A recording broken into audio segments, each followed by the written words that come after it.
I'm told a good chef doesn't need to prep every single ingredient before they turn the hob on. Whilst one thing is cooking, they're chopping, seasoning, or getting the next step ready. Energy project development still works the slow way.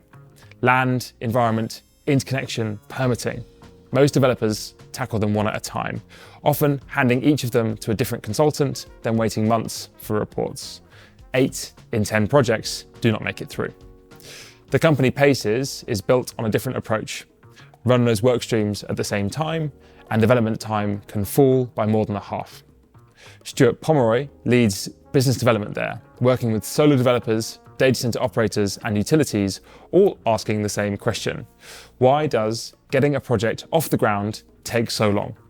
This episode is about the hidden cost of delay in clean energy and what happens when you start to remove it. I'm Ed Porter, introducing Alejandro de Diego. Welcome back to Transmission.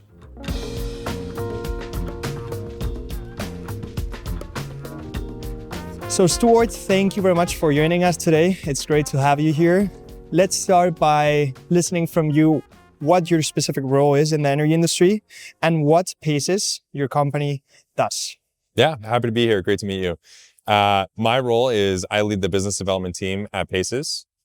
Paces is a software and development platform for utilities and infrastructure developers.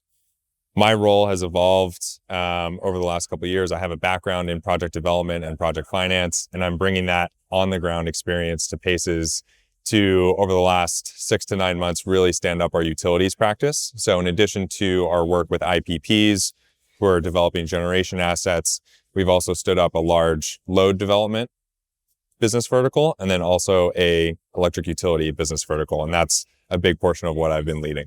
Okay, great. If you would explain in very simple terms what Paces actually offers to its clients, what would it be? In a couple words, I would say it is a development ecosystem. And? It's an anti-point solution. So what I mean by that is when you think about the development process, yes, in very simple terms, you have to find somewhere to put whatever you want to build. You have to design whatever you want to build. You have to get the thumbs up, the approval, the green stamp from the powers that be in that particular region that says, yes, you can build that thing that you just designed yes, in the area that you want to build it. And then you have to go through building it, construction, and then you have to go through operations. The first half of that is what Paces is trying to support with better data, with automated tools, and with a parallel process. So as opposed to doing one thing 0 to 100% complete, and then starting on the next thing, yes, 0 to 100%, and then the third thing, flip that and do those 3 or 4 different activities in parallel. Okay. So it condenses the time for development. And as I said, we're building the data pipelines and the tools to be able to do that faster. Okay. Understood. From your client's perspective, for what type of use cases would they hire you and how would they use your platform on a daily basis? Anything that results in steel in the ground, really. Okay. But more specifically, we have 4 customer verticals. We have generation developers, and Paces is technology agnostic. So we support solar, storage, geothermal, hydrogen, and a variety of other low carbon generation development projects. Then we have load developers. So this is your data center, your advanced manufacturing, your hydrogen, some life sciences as well. Anything that's a large infrastructure project drawing from the grid. Batteries also apply to both gen and load. And then the third customer vertical is electric utilities. And then the fourth customer vertical is your financial services, capital markets, and specialty real estate. And so folks are leaning on Paces to go through that development workflow from finding the best location to build what they want to build to getting the first shovel in the ground across those different verticals.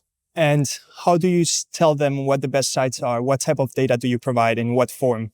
Think of it like a layer cake with Paces. You have to start, you don't have to, but you can start with the physical viability of a particular project. Start with the land data, start with the parcel data, start with the environmental data, wetlands, floodplain, slope, that sort of stuff. Am I able to, with low risk, build the thing that I want to build at that location? Great. Next, you want to look at your zoning, permitting, and land use. Am I going to be allowed to build the infrastructure asset that I want on that viable piece of acreage? Great. Now, how big or how can I optimize that infrastructure project? Understanding the interconnection capacity, understanding on the distribution level, how much is available at that particular POI, point of interconnect, or on a transmission level project, understanding how much you can inject or withdraw to the local system. And then there's a series of additional metrics on top of that, but those are some of the core features of Paces. Now, the audience is starting to get more colors on what your product is.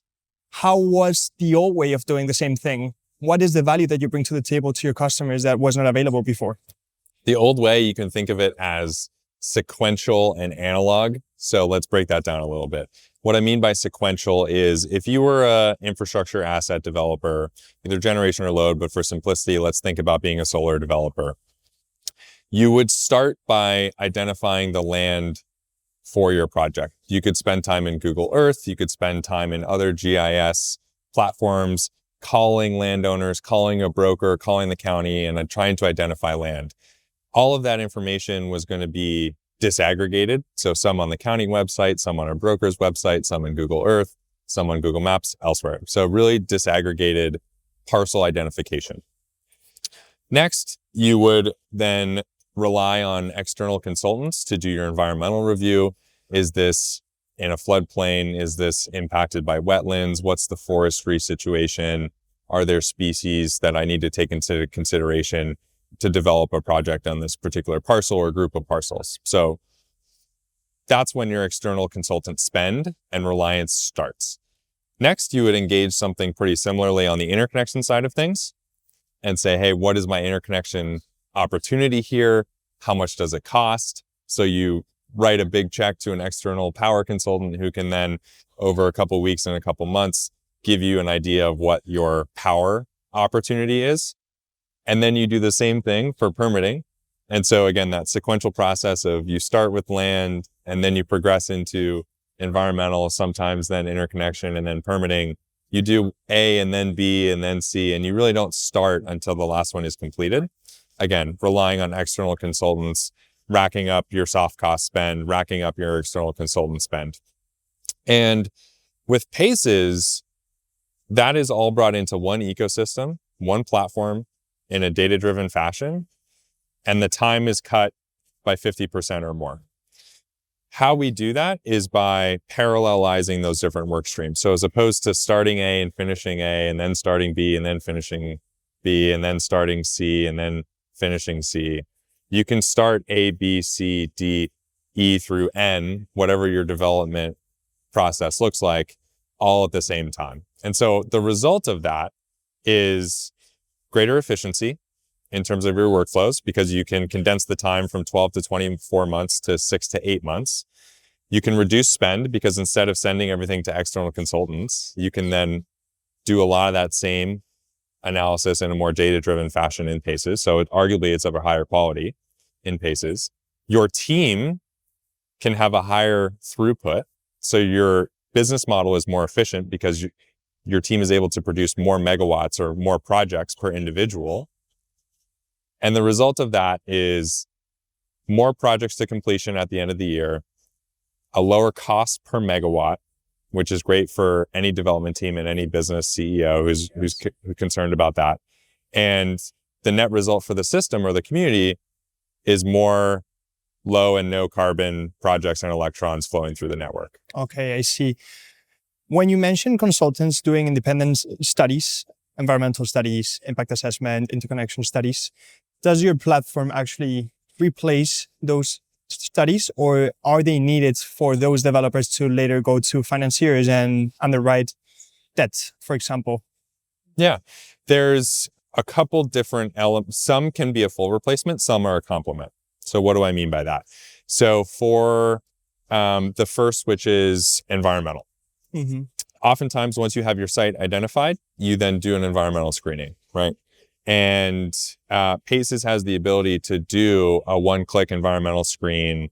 That's a kind of a preliminary view of what is the constraints of this site. So developers can get that in a couple minutes from the platform, as opposed to relying on an external consultant. High-level assessment. High-level assessment, okay. Exactly. And then Paces also has the ability to produce what's called a CIA, or critical issues analysis, which is a deeper dive look into permitting, land use, zoning, and environmental diligence. So that's more on the later stage side of diligence. That is a complete replacement for something that would have been outsourced to a consultant. Mm-hmm. We can do that in a couple days. Yes. With a greater amount of data accuracy for the developer. So that's a complete replacement and a better offering that we're bringing to the market. Yes. Same thing on the power flow study side of things, which is a load study report, a power report for either injection or withdrawal. Normally, those would be outsourced to an external electrical consultant, take a couple months, and 5 to 6 digits would show up on your invoice for that type of report. Paces is able to do that much more economically and in a 1 to 2 week turnaround. So it's a real disruption to the incumbent way of doing things, being able to get power insights for a transmission level project in 1 to 2 weeks versus 1 to 2 months or more. So you mentioned the cost saving, the time savings. Time savings when is using huge. The product. Yeah. Do we have any other metrics about cost savings, success rate of projects at the beginning when originating or looking for new sites? Are there any other metrics that you could share? Yeah, you can kind of break that down a little bit more. So if you think about the ecosystem and tools and data that Paces has made available for developers at their fingertips, pipeline conversion is one. So if you are a development shop, you may be looking at, your process might look like this. You identify 100 pieces of land that are of interest for your project. You then screen and say 50 of these are worth pursuing. And then 10 of those get through the next stage of interconnection or permitting, and you end up with 5, right? You have a 5% completion rate on your project pipeline from earliest stage identification all the way through the end. Now, that might be a little bit extreme. Generally, what we see in the industry is 10 to 15 or 20% completion rates. Our tagline is kind of the inverse. 80% of projects fail, right? Because of these sequential poor analog processes. Mm-hmm. And so Paces is an antidote or a relief to that super high failure rate of 80%. With Paces, so say it's not 5 projects, say it's 10 projects at the end of the year, 100 to 10. With Paces, that same team of 2 people, 5 people, 50 people, whatever it is, can screen 500 sites using our software. Mm-hmm. Paces can identify those best locations for you, score them, validate them, say, yes, this meets your development criteria of 200 acres within a quarter mile of an electric line, XYZ. Yes. And so you get from 500 initially screened, so 5x the top level screening, you get to 100 sites then that are viable against your criteria. And then because of the rest of the tools available in Paces, permitting, environmental, and interconnection due diligence, you can convert a higher proportion of that 100 into projects. So, if the traditional model was 100 and you get 10 viable sites, with Paces, you might be able to screen 500 so that your 100 that you get to at the top are much higher quality. So then you convert, 50 or 60 of that 100 to actual projects. So you go from 10% to 50 to 60% completion. Okay, great. Thanks for sharing those metrics. This is one question that potentially a lot of developers are interested in. One of the biggest issues when developing a project is assessing the risk and uncertainty.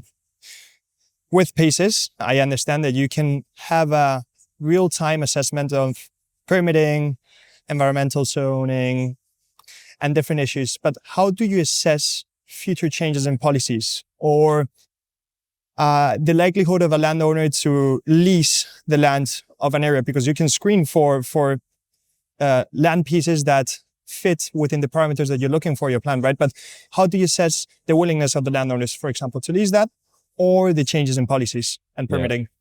I wish I could read minds and understand what every landowner is going to do and every county commissioner, what they're going to put in place for their region. At the federal level, I'll answer the policy piece and then the landowner piece. Nobody has a crystal ball. So what you can do and what we try to do is stay as close to the market as possible, talking with our customers, talking with our advisors, talking with folks in DC, talking with folks across the industry, right? And sharing notes and trading notes. What are you hearing? What are you seeing? Whether it's from the capital market signals that investors are bullish on one thing or bearish on another thing, ingesting those signals and saying, hey, how is our understanding of the energy transition world shifting week by week, month by month? So that's the first thing we try to do related to policy, is keep really in touch with the market. And you embed that in your scoring system? No, this is thematically how Paces, how I think about leading the business development team on specifically Paces and how we approach risk, right? And the fluidity of policy.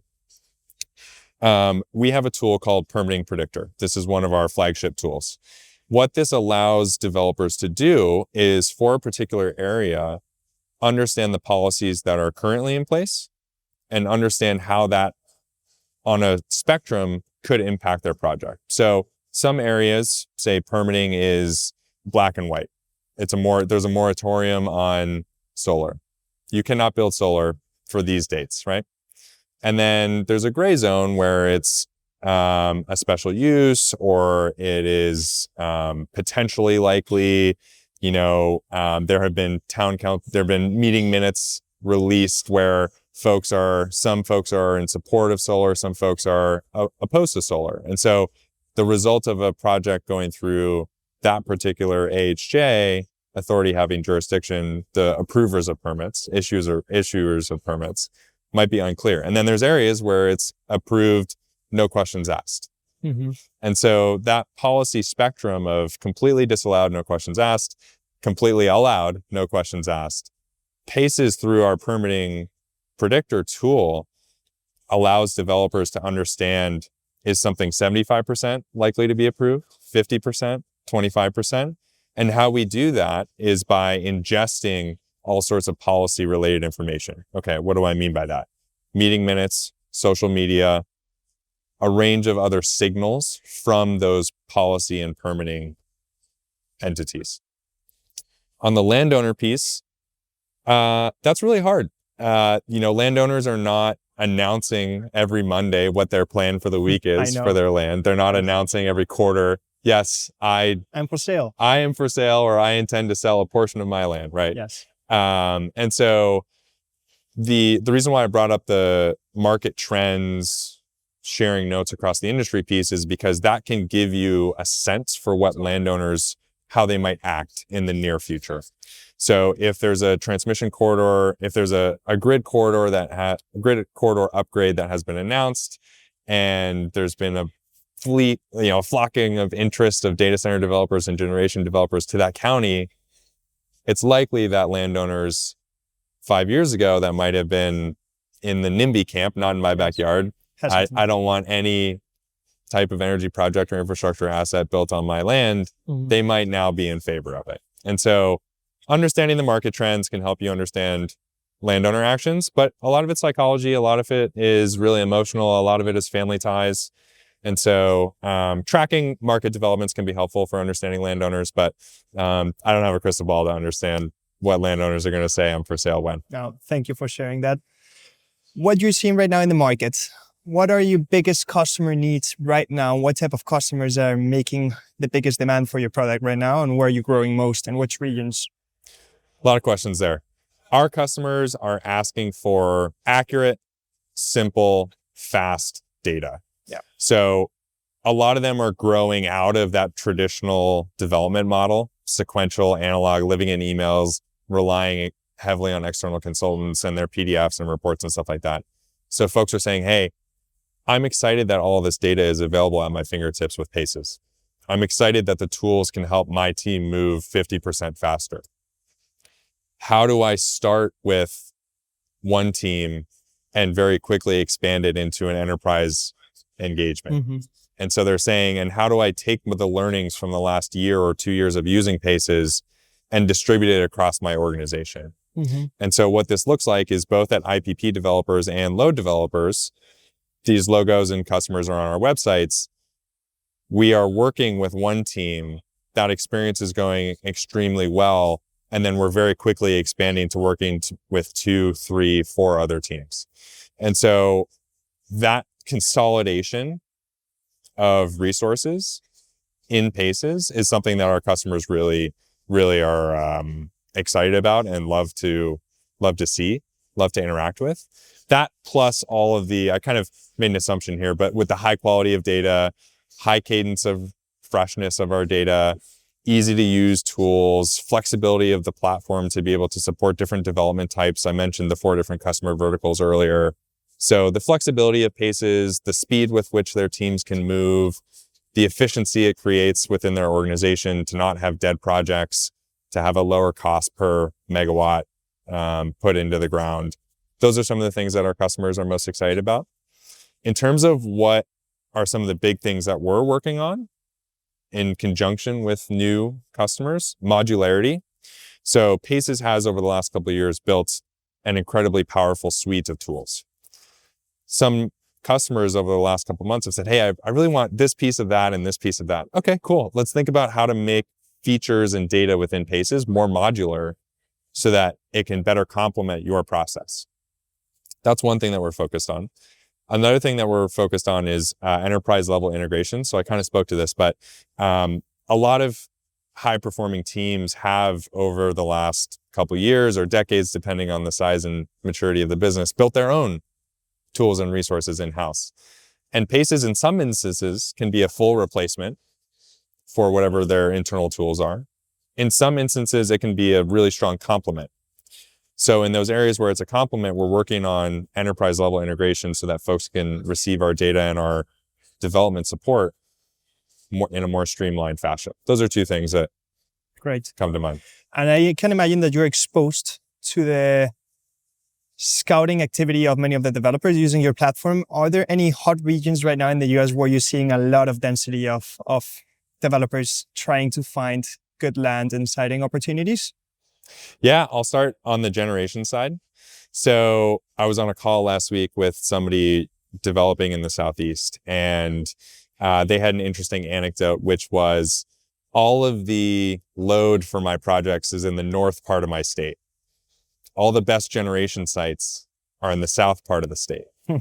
How do I use Paces to inch and creep my way to bridge those 2 so that I can bring my generation projects closer to my load? And so what that looks like is tolerances being loosened. So if a couple years ago, a developer said, I need a perfectly rectangular 200-acre site for my solar project, right? Or 500 acres or 5,000 acres, whatever it is. Now a developer might say, okay, I'm okay with 185 acres, or I'm okay with a few less acres, or I'm okay with an odd shape, or I'm okay with some slope impacts to my site. I can engineer my way around that to get closer to a higher value location, or closer to a load, or closer to an offtake, or whatever it is. So that's on the generation side, is developers being more creative to site their projects more strategically by loosening their development criteria. And at the same time, doing so in parallel with their banks, in parallel with their insurance agencies, to not take on any additional risk. So creative siting is, I guess, is how I would summarize that. On the load side, I try to follow the data center news, and it's hard to keep up, but there have been a couple new markets that have popped up in the last week or 2. Alabama and Mississippi are 2. Those are both Southern Company territories. So Mississippi Power and Alabama Power both had big announcements last week or the week before around new large data center projects. Indiana is really hot for new data center projects. And then the northern Great Plains, I would say, North Dakota, South Dakota, Minnesota, Wisconsin. Those are not necessarily new, totally net new markets, but they're certainly not tier A like Virginia. And it's been really interesting to see all the major announcements into those, non-coastal, non-highly populated areas where there is a lot of power, a lot of land, and a lot of other infrastructure. We have talked a lot about power generation. You were mentioning in load. Why is Paces, the software, so well fitted to also support the load side? And for the audience to understand it, power generation, when a power plant wants to interconnect to the grid and then generate, why is it very useful as well for the load side? The requirements between a generation developer and a load developer are really similar. It is identification of a viable land. Mm-hmm. It is identification of an area that will be in support of the infrastructure that is going to be built out, permitting, zoning, land use. It is evaluation of the interconnection potential, and even in a more simple way, Mm-hmm. evaluation of the power potential, right? If it's a solar project, it's going to be injection. If it's a data center project, it's going to be withdrawal. A battery is going to do both. And then it is an evaluation of the community sentiment and the allowance of that in that particular area. You see, and the reason why I mentioned that is because you've seen a lot of data centers over the last 2 to 3 weeks be canceled because of really strong community opposition. And so that's why I mentioned that. So the requirements are heavily shared between the two types of development. The differences are in the technicalities of a utility scale solar project has a much higher acreage requirement than a utility scale solar or a storage project, which has a different acreage requirement than a geothermal project, which has a slightly different requirement than a data center project, which has a different acreage requirement than a data center plus behind the meter solar plus storage. So there are nuances in what type of infrastructure is being developed and what the physical footprint requirements are. But it's just, I need X amount of acres. Great. Okay, let's go find the X amount of acres. Then the criteria for proximity to infrastructure, it's still a filter. It's just slightly different. For solar, you may need to be on a 230 or a 345 kilovolt transmission line. For a data center, that may be the same, except you're looking to draw power instead of push it. Yes. For a data center project, you also need to consider fiber and gas. For a solar project, not so much. But it's just additional data layers that you can find the intersection of on a map.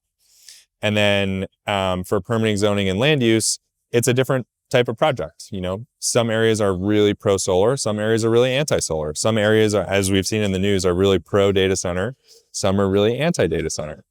And so the verticals of like evaluation are the same. It's just what are you tweaking within what people care about within each of them. So in a nutshell, very shared evaluation criteria between generation development and load development. And I think that's why Paces customers portfolio is so representative of both of those segments. Okay, I see.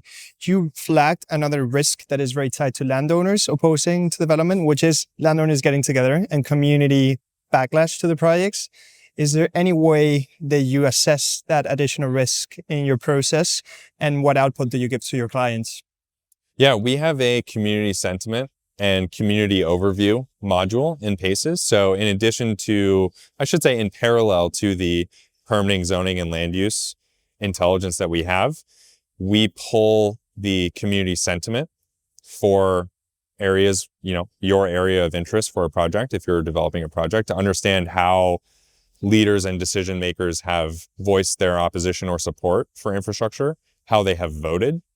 And this shows up in our later stage diligence materials for development projects, where we surface that, because unless you're in the ground on the community at that table in the room when the decision makers are talking about it, you may not be privy to that information. It's all public, but with Paces software team and the tools that we have at our disposal, we're able to gather that and make it really easily accessible in Paces. So community sentiment is a data set, I should say a set of data sets that we gather and make available in Paces. So we don't have predictive analytics on top of that per se, but we capture what has been made public and made known.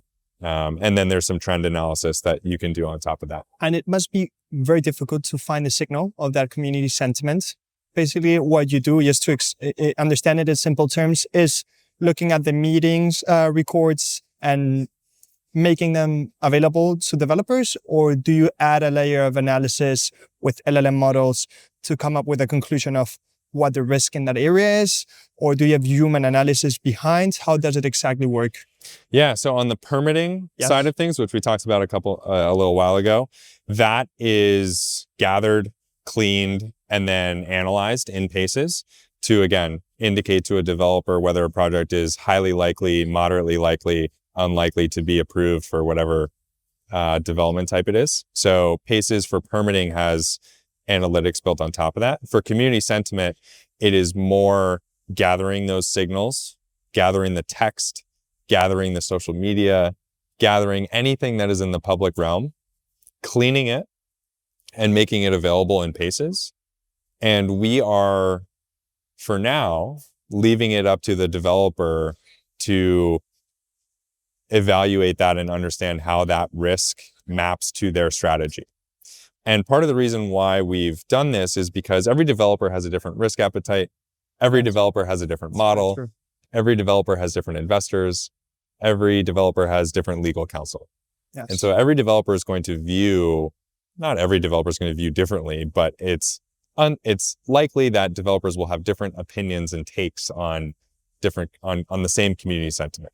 Unless it is as binary as we will never support ever, data centers or solar go away. Yes. And so Paces supports gathers those signals, official meeting minutes, announcements, social media from a variety of different sources, anything that's in the public realm, cleans it, makes it very easily accessible to the developers who use Paces so they can, as quickly as possible, get a snapshot of the community sentiment for that area. Thank you for sharing that. We touched upon generation sites, we touched upon load sites, both linked to the grids. And now there's a lot of people looking for off-grid solutions with on-site generation. How do they use do you have clients with that use case, and how do they use the platform in that sense? Same logic, or is there anything different? Very same logic. I should say very similar logic. And we do have customers who are using that for this. One thing that really kickstarted our work in this off-grid opportunity set was a white paper that we wrote with Scale Microgrids and Stripe back in November of last year. It was an evaluation of, in the wave of AI and load growth, and in the world of increasingly long interconnection queues and increasingly complex connections processes, what if we just took it off grid? What would the cost profile? What would the cost of electricity? What would the complexity? What would the acreage requirements be for a 100 megawatt off grid AI data center? So we modeled that out with Scale and Stripe. We wrote this really cool white paper on it. And that was our kind of announcement into the off-grid space. But Paces has always been a profound supporter of renewables deployment for whatever the use case is, whether it's AI data centers, competitive generation, utility deployments. We believe it is the fastest and cheapest, and is also the cleanest. That's a triple net win for everyone. And so when you think about, as we're sitting here at this event, thinking about everything we're hearing from the panels, data center developers, utility leaders, investors, the sentiment is this is complex, lead times are too long, you can't get turbines if you're pursuing a thermal generation route, transformers are really backlogged. There's all this complexity surrounding the traditional connections process for a large load. If you look at the off-grid model, you're able to find a lot of relief in a lot of those areas. You don't need to go through the same super intense studies with the utility. You don't need to have the same access to capital for large deposits. You don't need to have some of the same risk and redundancy requirements. So there are three advantages that Paces sees for the off-grid playbook: cost, complexity, and time. Saying a little bit more on each of those. Cost, in that white paper with Stripe and Scale, we evaluated the cost of a highly redundant behind-the-meter energy mix, solar plus storage. As long as you don't go to 100% backup, like 2x your power needs, the cost is really advantageous to some of the other deployment options that are available. So you reduce cost instead of connecting to the grid by going for on-site generation. The result of the white paper said that you will reduce cost? Yes, you can. Okay. Yeah. Depending on a couple of other variables, but yes, it can be a low cost, very competitive cost option. And it's certainly more, we looked at it at a levelized cost of electricity. So LCOE was our metric.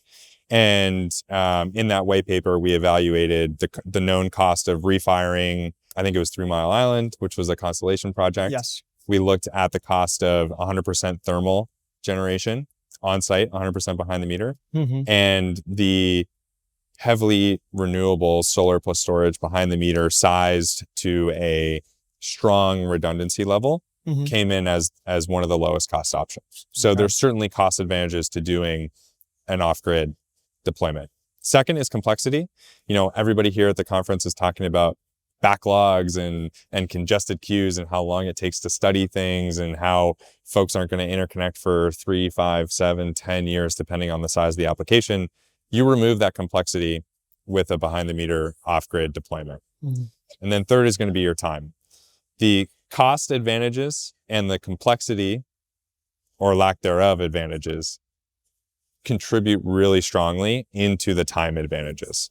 So we have known, Lazard has written about it, and many other folks have written about how renewables, specifically solar and storage, can be the fastest to market, fastest to power, and one of the lowest cost generation deployments.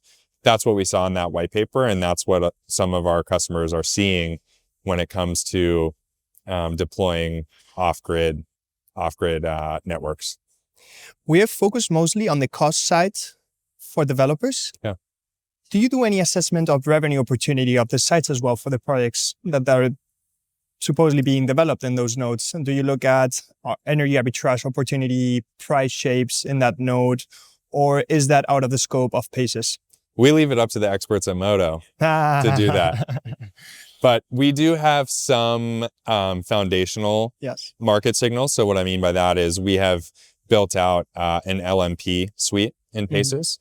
And so that allows specifically storage developers to have that additional layer of siting intelligence, of development intelligence for where they're thinking about putting projects and how to size them.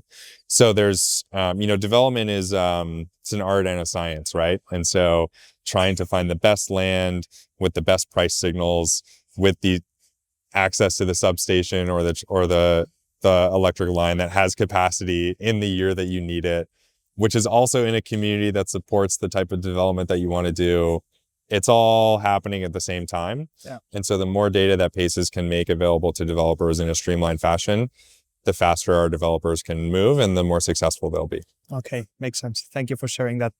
Well, actually here at Modo Energy, we are working on becoming bankable. We have seen some traction, a lot of developers and actual projects coming out using our market intelligence. I know you're going through a similar process. Can you tell us a bit more about it? We're arm in arm when it comes to working to get projects bankable and approved by the capital markets and accepted by the industry overall. So I think what speaks to Pace's quality of data and our quality of our tools is our track record with projects. So we have released a couple case studies highlighting different developer customers who have had a massively positive interruption to their business by using Paces. So they have, that, as we talked about at the very start, that old sequential model of A, then to B, then to C, then to D. They have compared their project velocity, their project counts, their project efficiency, their capital efficiency in that old model, and then with Paces. And we've reflected that in some of the case studies that we have published online. And it ranges from more land-focused developers to some of the largest IPPs in the country. And our track record with finding viable sites, helping those developers navigate through permitting, interconnection, and environmental due diligence, ultimately to have a successful project, enter the queue, clear the queue, progress into construction, and then into operations is really strong. And so I think that track record speaks to our ability to have a huge amount of trust in Paces and in our data from some of the largest IPPs in the country, from some of the largest hyperscale developers in the country, from some of the largest real estate developers in the country, from some of the largest utilities in the country. Yeah. So there's a huge amount of proof points from these different customer segments and from known actors and leading actors in those customer segments in terms of how they trust and leverage Paces data. Okay, great. Thank you for sharing that as well. now we're jumping to the final part. I want to ask whether there's anything you want to plug or promote now to our audience. This is the moment. Yeah, I think we're doing a couple really exciting things. First would be expanding our modular reporting and modular development intelligence capabilities as part of continuing to expand and improve our service and capabilities offering. Second would be working on enterprise integrations. So some of our large IPPs and large hyperscale developers are asking us to help plug in even more deeply and even more efficiently into their existing workflows. So helping them move faster and have an even more consolidated work stream for project development. Third would be continuing to put out great thought leadership pieces. We put out an awesome ERCOT piece a week or two ago, evaluating where transmission was being planned and being built, and then where data centers were being planned and being built, and comparing and contrasting those, in addition to adding in some layers around where Paces found the highest viability land, and then triangulating those and saying, hey, our data center is being built where transmission is being built, also where the highest and best use land is. I'm not gonna give the spoiler alert, but it's a really good read. And then lastly would be, I'm really excited about how our team continues to grow. So we continue to expand most of our teams at Paces and are looking for bright, curious, driven, hungry people to come join our amazing team. And if anyone out there is interested in partnering with us, working with us in any capacity, feel free to reach out, LinkedIn, email. We'll put it in the show notes. Would love to talk. Well, now you know, you should reach out if you're interested. And the final question that we ask to all of our guests: what is your Contrarian view about the energy industry that other people might not share with you? I think we kind of spoiled it a little bit earlier, but I think I have two that go together. First is that the off-grid solution is going to be a larger part of the energy mix than people realize. So there was an interesting quote from Chamath a week or two ago on an All In podcast episode where he said one of the most powerful utilities is a distributed network of homeowners. And so the continuing decentralization of our grid, not leaving the utility behind, in collaboration with the utility to expand the network in a really efficient way, I think is an awesome opportunity.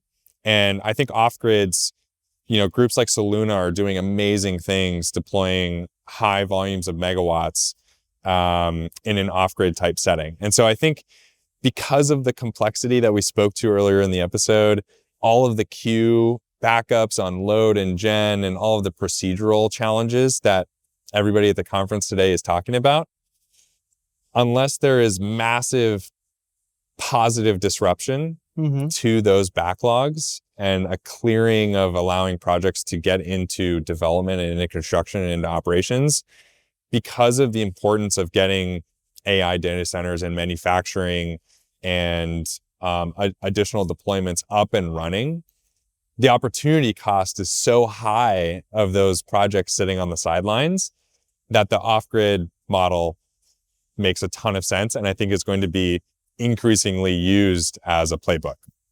The second piece is that permitting, it isn't actually all that scary. It doesn't have to be a black box.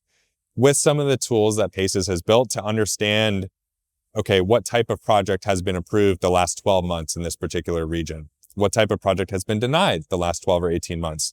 And understanding the permitting characteristics that are likely to allow a project to go through is a really powerful thing that we continue to do. So permitting isn't a black box where, you throw a project in, you close the lid and you hope to hear from the agency a couple months later, right? Like, it can be predicted, it can be broken down with some of the AI tools that we're using. So off-grid, I think, is going to be a bigger part of the energy mix. And I think permitting is going to continue to be simplified and more well understood. And therefore, it's going to allow more projects to be permitted successfully and more clean and low carbon megawatts put onto the system. That's a very good ending. Thank you, Stuart, for joining us today. It was a pleasure to have you here at Transmission by Modo Energy. Thanks for having me. This was great.